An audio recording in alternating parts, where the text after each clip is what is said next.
wow, this is a spot that's been on my bucket list for, I can't even, probably a year and a half. I don't know why, I just haven't made the effort to come down and see it yet. I live only an hour away from this beautiful rock, and I've never seen it before in my life. And just like last week's video, it's another hidden gem. Oh my god, the photos online do not give it justice one bit. This is such a unique rock, and I'm just hoping that I can get a nice sunrise to give it justice. But at the moment it's looking like I'm not, unfortunately, but I'm not really here to get the sunrise.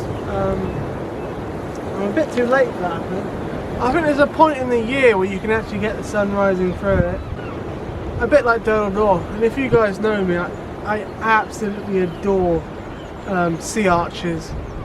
Oh, I just don't know what it is about them, but if you can get the sun rising through them, then oh my god. But no, got a really thick layer of cloud all around the horizon today, and where the sun's going to rise, and absolutely zero high altitude cloud or regular cloud at all. It's just all over Wales and Ireland, so yeah, it's pretty much blocking the sun, but it ain't too much of a problem because I don't want to get the sunrise today. All I want to do is get the golden light just hitting the inside of that arch and lighting it right up.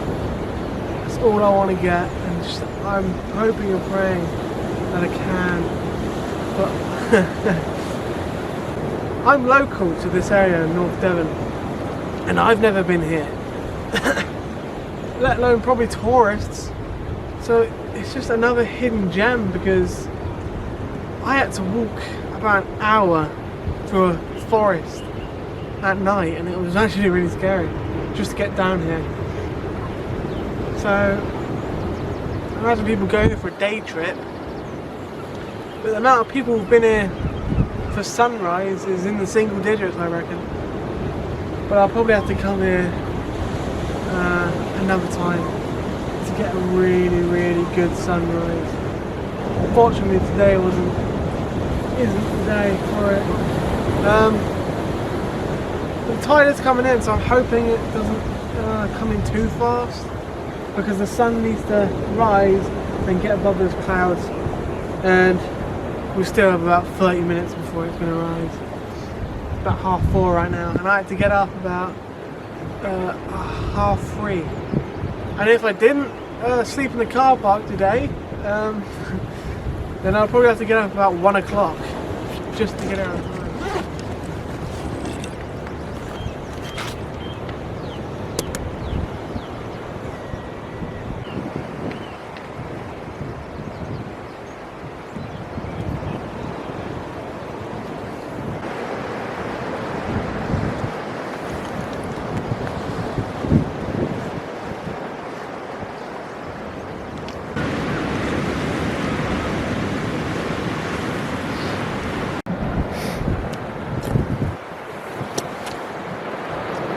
So as I mentioned before, I do have a problem. The tide is rapidly coming in, and I mean it's quite fast. It's like right here right now. So yeah, it's only going to be about 10-20 more minutes before it's on this part. And that's going to cause me problems because where I am now, the lens is not wide enough for landscape to fit it in vertically,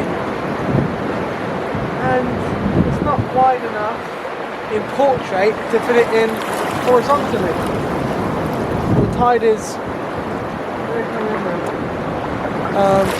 over here, so I'm on a bit of a higher mark now. It's coming in so fast that I'm honestly not sure if I'm going to be able to get this shot, because by the time the sun rises and gets above those clouds, I don't think I'm going to have enough time.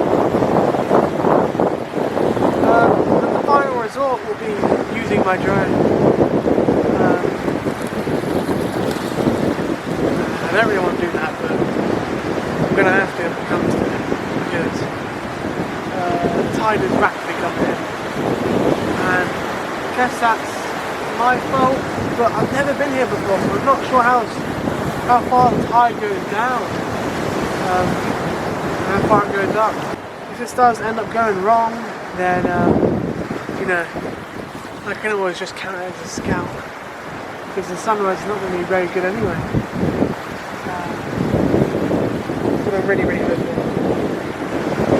that I can get this shot of the tide rises. It's going to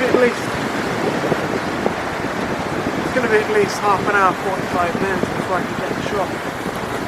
And at the rate the tide's coming in, I'm not sure. So yeah, pray for me. I'm still going to get the shot now, but without any light on, as I usually do. It's what I call my just in case shots. So yeah, like I said before,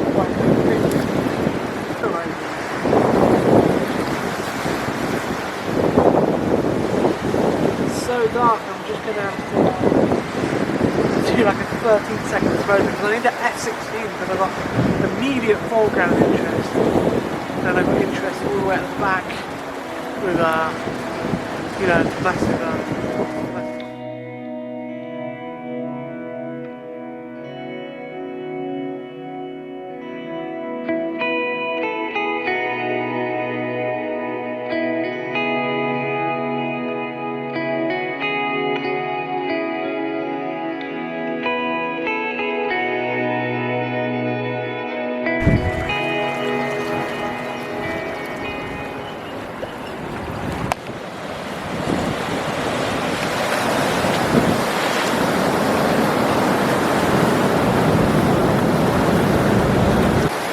So as you can see, I'm being surrounded by the tide now.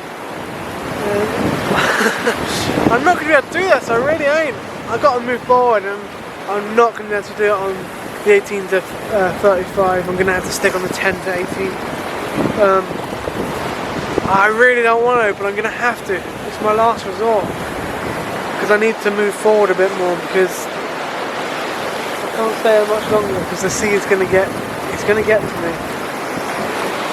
Oh dear me! I can see a slight hue of the sun rising now. Oh, damn! So the sun is rising. I'm really surprised, but we can actually see it. But unfortunately, it's not strong enough to give us any golden light at the moment. It needs to rise a bit more into the atmosphere before we can get any decent light. And it looks like it's in front of the clouds. I'm not sure, but hopefully it is. I really am praying it is, but oh, it looks massive for some reason. It looks oddly massive for the sun. I don't know why. But yeah, this really is a race against the tide right now. I'm not kidding, because look, that's where I started the video, like in there. And look at this side. I'm in the middle right now. Luckily it's a bit higher, but even this part's starting to get infected by the sea. And I really don't know what I'm going to do. I've got the wide angle lens on right now, and it is doing the trick just about. And yeah, but I don't know how much longer I can stay here before the tide catches up to me. So yeah, really is a race against the tide right now. It's starting to give a slight little bit of hue. Can you see it? Can you see it on my face? Slight bit of hue right now. But we are really cutting it close now. I don't know how much longer I can stay here. Look. And I'm sort of calculating my routes right now. I'll show you around a bit. This is where I am. On this bit of rock here. The lagoon left and right to me are both almost filling up. You can see the water's coming up this way, and it's also coming along here. So my escape route is obviously to run along here, go across, through there, over there, and around like that. It just hit my feet. Go there. Oh dear. Right. This is it. This is the last few seconds I can do this. I'm on like the highest little bit of rock right now, and the water's covering everything else. It's even touching my heels and stuff.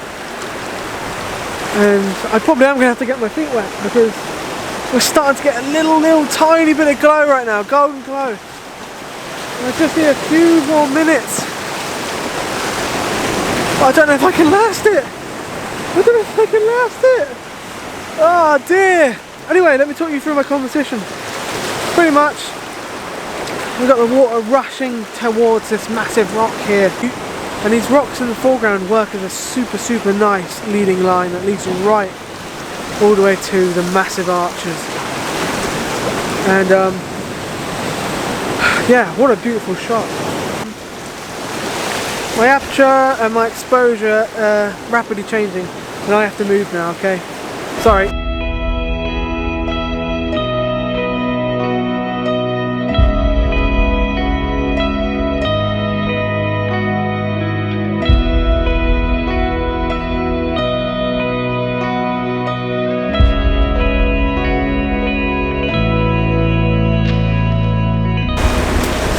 Oh no! The tide, my feet are wet now pretty much, and the tide's coming from behind me and by the side.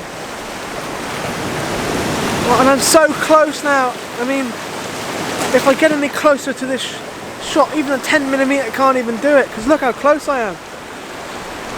I'm this close. I'm only about 30 meters away from the actual hole in the rock, and I can barely see the sun anymore. It's right round there.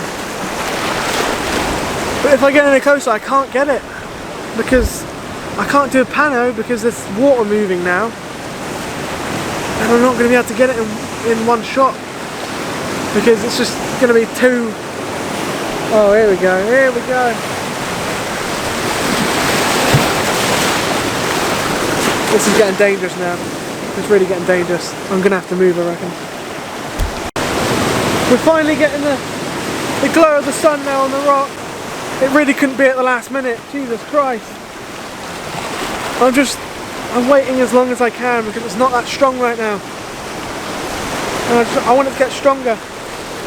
But I'm going to use the drone. I'm going to fly the drone up in a minute. Once I get back to safety on the beach. But I'm as close as I can possibly get right now without compromising the shot, because hopefully I can remove the borders. I'm shooting 16:9, but hopefully I can remove the borders on each side in Lightroom because it's cutting the rock a bit right now. And I'm shooting about 1 second exposure, f/18. I've only got a 10 stop for this lens, and that's too high, so I've just got to use the polarizer and hope for the best. Yeah, I've got to move. I don't think it's going to get much better than this anyway, so I've got to move. That's it. Alright, let's get out of here.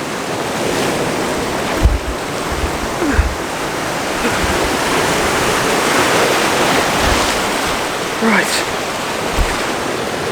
So I'm getting something slightly different. I'm still underneath the arch. And I'm getting something slightly different. I'm closer now. And I'm just getting this single arch here. And pretty much these big boulders in the foreground of my foreground interest. And the water rushing in between them. But we've also got this massive cliff here. That's capturing the golden light. And the side of the arch is catching it as well, and it's an absolutely beautiful shot. But I'm kind of happy with it because it's different. It's different than the shot you get when you come here, but it's different than everyone else's pretty much. But nonetheless, it's still a really beautiful shot and something I would shoot if this big arch wasn't here. But I really do have to move now.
come really close and see what and I'm around the other side of the arch and the rock, and it's really, really nice this side as well.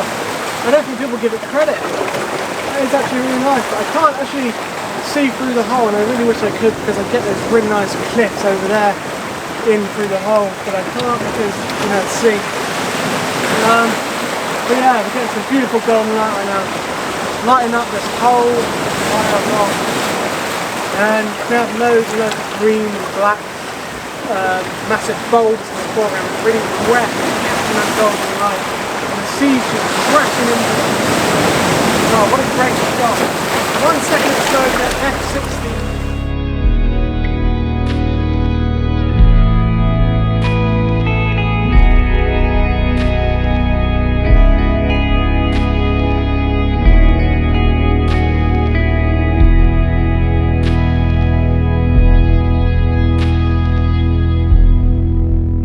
I'm past the arches now, and oh my god, I didn't realise how beautiful it was.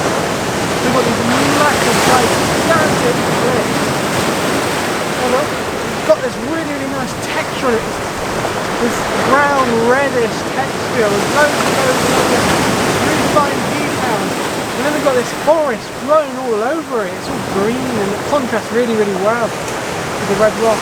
And far in the distance, we've got this waterfall. You can't probably see it on the camera, but we've got this really nice waterfall. That cliff there is full of lovely yellow moss. And then we have these 4 rocks in the water being lit up by the sun. And that's my midground interest. Foreground is these lovely black and red boulders. And then obviously the background is the beautiful cliffs that have been lit up by the golden light. What a shot! 4-second exposure at 60.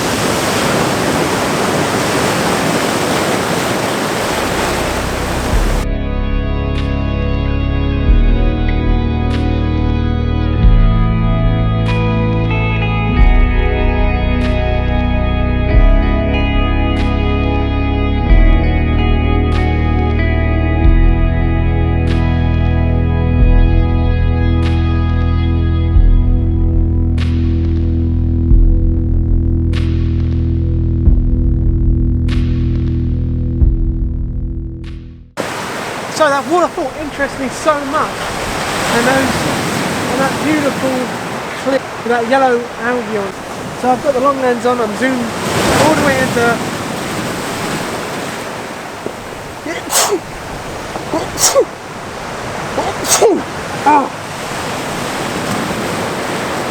I'm zoomed all the way in to 135mm.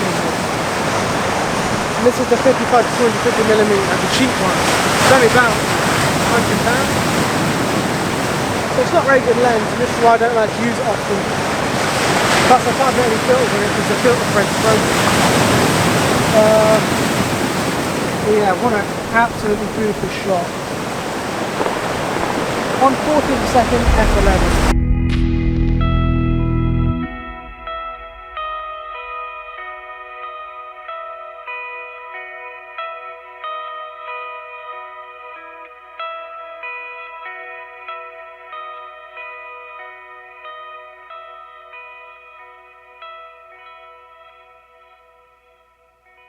So guys, for the second video in a row, I'm going to have to apologise for that poor audio quality. I mean, you could hear the sea more than me, and I don't know why. I don't know why the video micro is not doing very good. This mic is getting pretty old now. I've had it for about 3 or 4 years, and it's getting, the paint's peeling off, and oh, yeah, it's a nightmare. I might have to get a new one. I might have to get a clip mic, because I see a lot of other YouTubers use a clip mic, and I think the clip mic is about the best audio you can possibly get for out in the field.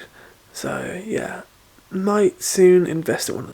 But yeah, what an absolutely beautiful location. I cannot believe how beautiful this place is, and I can't believe that I've never been here. But I'm definitely going to be returning for a much greater sunrise, and hopefully I can return sometime next year. But I will have moved house by then, And I say next year because I reckon that will be when the sun rises through the hole, sometime in probably February or March maybe.